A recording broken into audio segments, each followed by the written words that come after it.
I'm Xana. And I'm Jess, and a huge thank you to Nurse Break for having us on today to talk about travel nursing.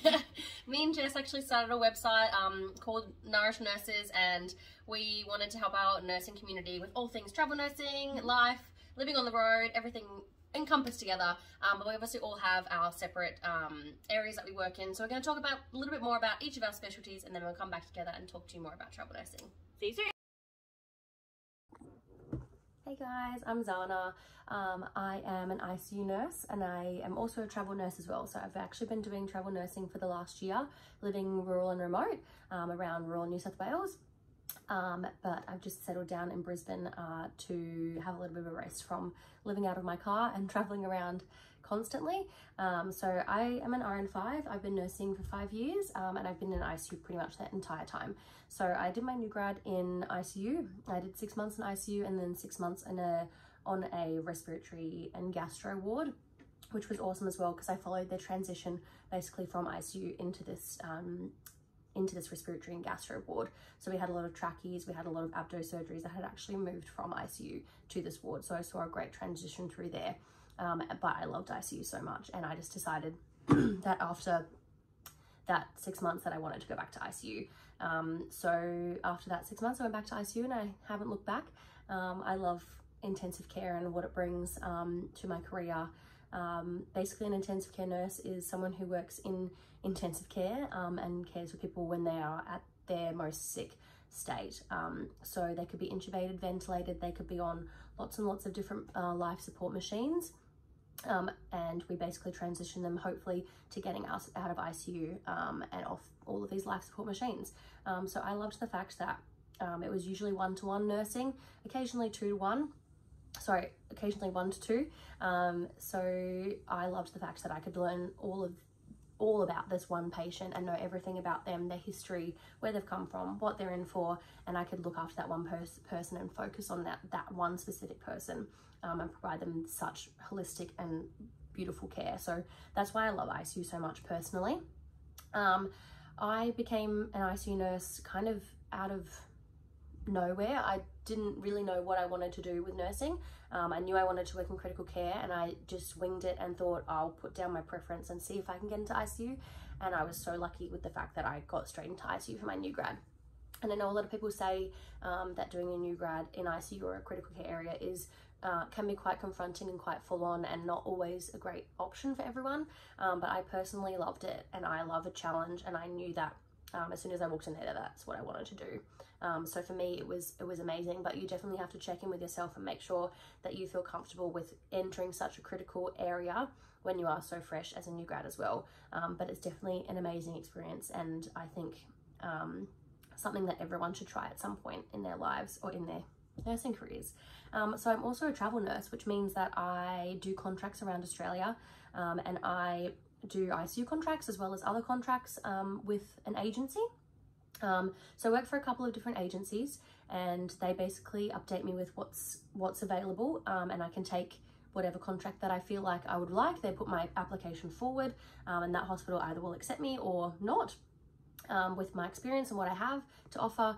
And then basically you book in a contract for an X amount of time, say 6 months, 3 months, 4 weeks, 6 weeks, whatever it might be, and you go on these contracts. They organise your travel to and from, they organise all of your accommodation, so the majority of the time your accommodation is included, so you're not paying any rent, which is also amazing, and you're usually staying very close to the hospitals. I also did have an experience where I was working in a jail, which wasn't an ICU environment, but it was a primary healthcare environment, and I did that for 4 months in Grafton. So I've had primary healthcare experience recently as well, and a completely new challenge of working in a jail, which was amazing and also incredibly different and something that I never thought I would do, but definitely has changed my practice in a positive way, just being more accepting, being more understanding of backgrounds and where people come from. A lot of mental health issues, a lot of trauma, a lot of things like that bring people into jail, and it just makes you a more caring and more empathetic nurse, I think, working in a jail as well. So I guess some of the positives of working in ICU is that you do get this holistic experience, and you feel like you are giving this all-encompassing care to this one person, and you learn some pretty amazing things, and you learn the body in a very, very, very detailed way. which I love, and I love being super thorough. And I feel like all ICU nurses have a little bit of OCD because you like everything, all your ducks in a row, you love your lines labeled, you loved everything like to be perfectly aligned. And ICU, you do usually get time to do that, which makes me feel much more, I don't know, at home in my nursing environment when everything is beautifully done and laid out for me. So that's why I love ICU, and I love the closeness of everyone. I love the fact that the nurses and doctors and everyone all interact together, and you're all in one team, and they all know you, and the doctors rely on you as well for information, and they trust your judgment on your patients, which I just think is incredible, because we are the ones spending the time with our patients for that 10-12 hours a day. We're the ones that know them the best. So I think the fact that the doctors rely on us for information is also amazing. Some hard things about ICU nursing is the fact that you can get into some very traumatic situations, not with yourself, but just with your patients. You can get into you can look after these people who are very, very unwell, and you develop relationships, and you develop care for these patients and their families. And unfortunately, a lot of the time in ICU, it does end with the patients not surviving. And I think the toughest part of ICU is the fact that you have to deal with that kind of experience, and the fact that you might be losing these incredibly kind and amazing patients, and also you are there for their families. So it definitely can take a toll on your mental health, and it's definitely something that you have to continually reflect on and discuss with your peers, and like reach out, because it can definitely take a toll on you, because you're providing all the support and care to these families, but it also is affecting you as well. So you just have to really check in and make sure that you are looking after yourself. And yeah, that's all I can say, is just look after yourself, really. I think any tips that I have for new grads or new nurses coming into this era is just ask for help. Put yourself out there, be vulnerable, be honest about what you can do and what you can't do, and reach out.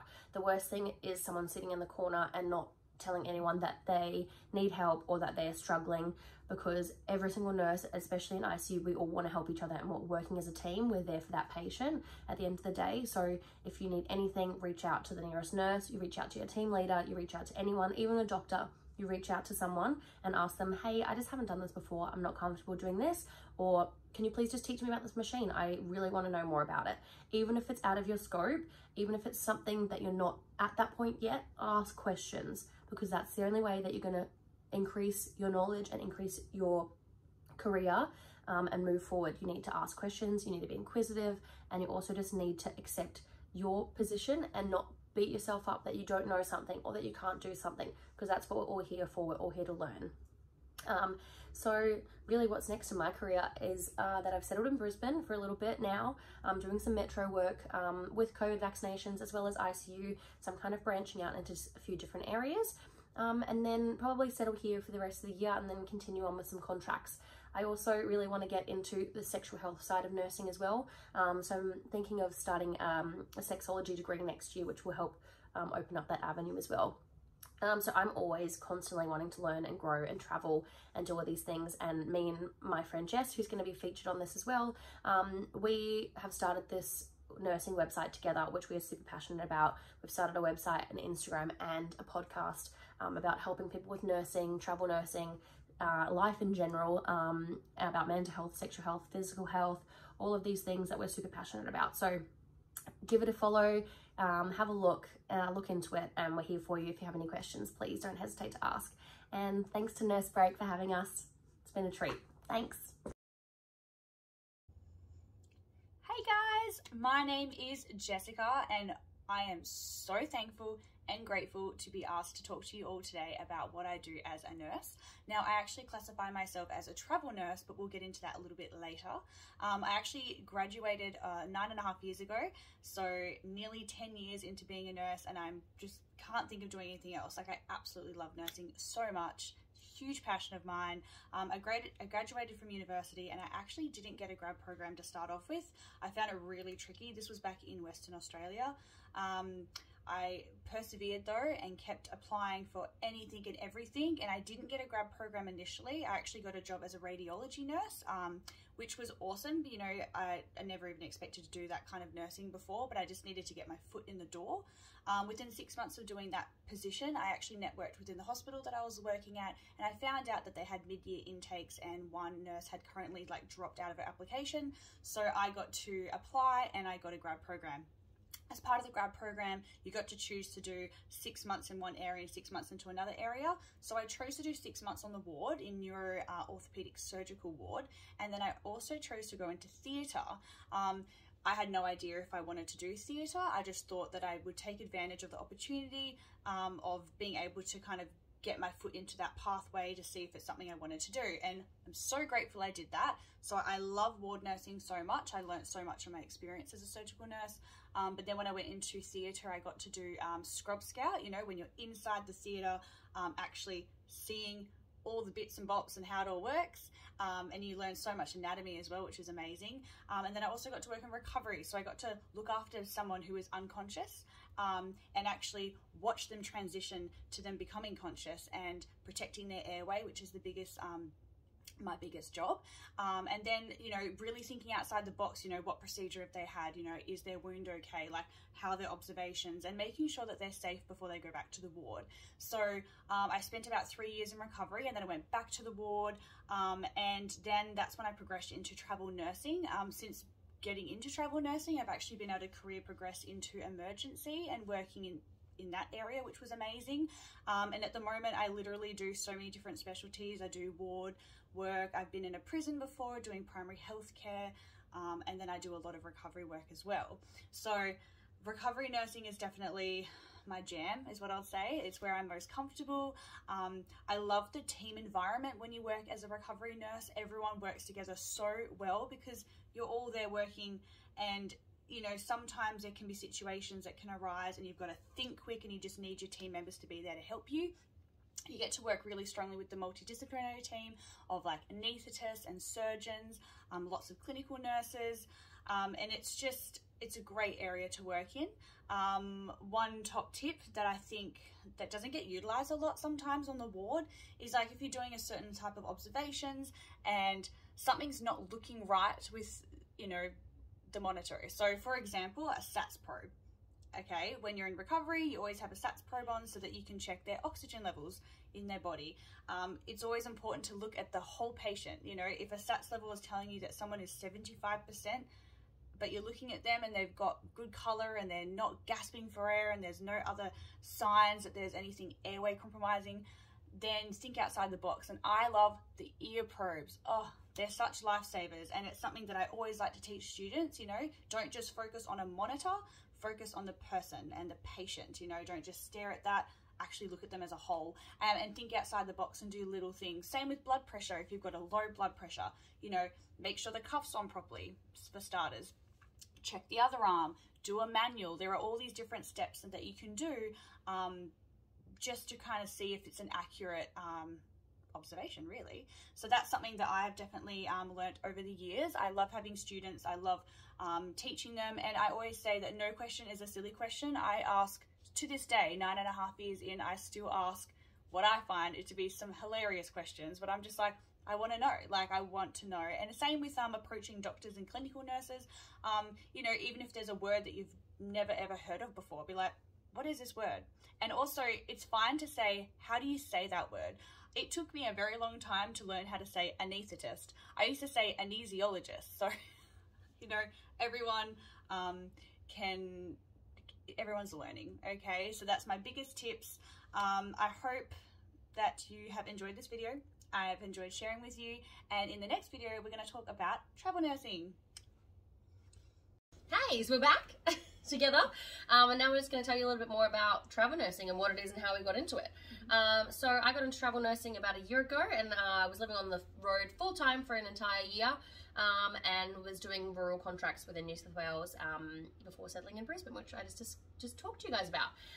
So yeah, I kind of got into it because a nurse that I was talking to at work when I was working in Sydney, she had just done all this travel nursing, and it just sounded like something that I really wanted to do. I wanted to travel, and COVID was kind of happening at that time, and I couldn't travel internationally, so I thought, why not travel around Australia and see what this amazing country has to offer? So yeah, I kind of got into it very spontaneously and very quickly, and once I started, I just never looked back. So here we are, a year later, still doing contracts. Now we've got somewhere to unload all of our stuff finally, and so we can still do these contracts, but in a much more like controlled basis and have a home base. So yeah, that's where we're at now. What about you? The thing is, you can actually be a nomad while you do it as well. Yeah. So 3.5 years ago, I made the decision to be a travel nurse. I left Perth, Western Australia, and have not been back. 3.5 years later. Yep. I've been able to do contracts in Queensland, New South Wales, and also Tasmania, which was incredible. But it got to the stage where I needed a wardrobe. So now we have settled in Brisbane, and we're still doing contracts, but we're actually, you know, having a home base for once, and we're doing some metro style agency work while we're in Brisbane as well. So yeah, we have a whole realm of different things that we're doing, so that's why we're also here to share all that with you. We also started a website, like we talked about at the start of this video, called Nourished Nurses, and we also started an Instagram as well as a podcast. So our website basically has some blogs about life in general, as well as things like what to pack as a travel nurse, where to go on certain contracts. We've done a little bit of a kind of highlight reels of all the places that we've been and all the amazing things that we've seen. So we just like to share all of our experience and knowledge with our fellow nurses, as well as people who aren't nurses. We like branching out to everyone in general, and anyone who's living on the road or has an interest in just like pursuing an amazing life. So yes, and that's why we started our website. Very exciting. From the website, we have progressed to doing a podcast. Yes. Because we like to ramble about all things and obviously, life. yeah, you can tell we already like to talk. So we started a podcast so we can just get all that out. Yes, but our podcast is awesome. We talk about all things travel nursing, but also all things about, like, you know, dating and relationships and being on your own and just all those things as well. We actually released a podcast about Travel Nursing 101, so it's a whole hour of just us talking exactly about travel nursing, which is what we're doing now. So jump on. It's on Spotify. It's called Keep Your Gin Up. Yeah. But anyway, we hope you enjoyed this video. Thank you again to Nurse Break. Yeah, thanks for having us. We have had an awesome time sharing everything with you, and we hope to see you all soon. Love the Nourished Nurses. Bye. Bye.